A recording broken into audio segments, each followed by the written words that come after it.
sinh nun hi ka don vel thina rei lo te a an chuai thi tu kin par po luk lo hianin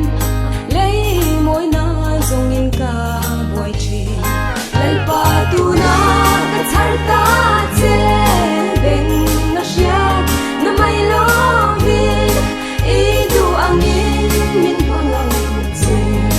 i ro pui na ka in la ne i ro pui na min pangang che he ta tak sa chak na zong te le a ro pui a moi na te rei lo te a an chuai mai do lal pa nang i chuai ngai lo lal pa tu na ka char ta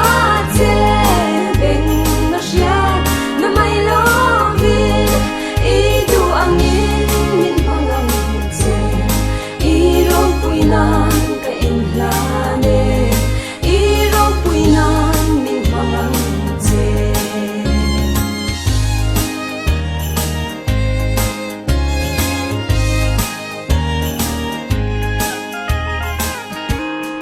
lei hau sak na min na zong te le ring nun ma ngai na po hi rei lo te a an ral le thi lal pa nang i ral ngai lo lal pa tu na ka char ta che beng na sia na mai lo vi i du ang in min pangang che i ro pui na ka in la ne i ro pui na min pangang che ka rin om na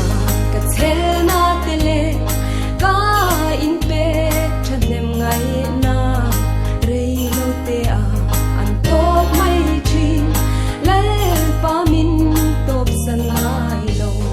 lal pa tu na ka char ta che beng na sia na mai lo vi i du ang in min pangang che i ro pui na ka in la ne i ro pui na min pangang che i ro pui na ka in la ne i ro pui na min pangang che Iraw pinan kay lale, iraw pinan min mangang che.